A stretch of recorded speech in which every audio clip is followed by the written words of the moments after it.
আমাদের যারা বিরোধী দল তারা আসলে কি নিয়ে বিরোধিতা করবে?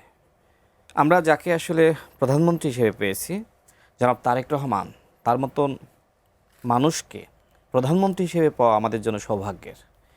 তিনি যেভাবে জনবান্ধব এবং জনগণকে গুরুত্ব দিয়ে কাজ করছেন, এখানে আসলে খুব বেশি আপনার বিরোধিতার জায়গা নাই।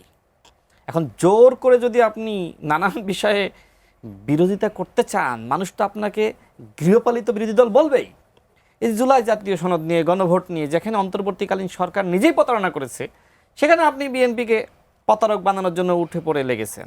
আজকে জামাতের আমিরের বক্তব্য শুনেছেন, তিনি বলছেন যে 2.5 ঘন্টা ব্ল্যাক আউট করে জামাত সহ 11 দলকে হারানো হয়েছে, অথচ 3.5 ঘন্টা 3.5 ঘন্টা আচ্ছা 3.5 ঘন্টা মানে 1 ঘন্টা আরো আমি হয়তো কমিয়ে বলেছি।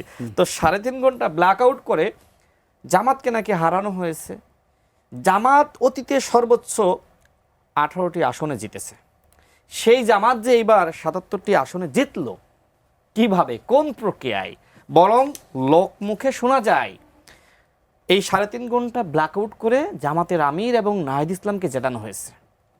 দেখবেন ওই এলাকার মানুষ যদি আপনি জিজ্ঞেস করেন, কেউ বিশ্বাস করে না যে নাহিদ ইসলাম জনগণের ভোটে এমপি হয়েছে, কেউ বিশ্বাস করে না যে জামাতের আমির জনগণের ভোটে এমপি হয়েছে। কারণ ওই এলাকা যারা বিএনপি মনোনীত ব্ল্যাকআউট তো করাই হয়েছে, বিএনপি মনোনীত প্রার্থী ছিলেন, তারা খুবই শক্তিশালী প্রার্থী ছিলেন, মানুষের কাছে অত্যন্ত গ্রহণযোগ্য।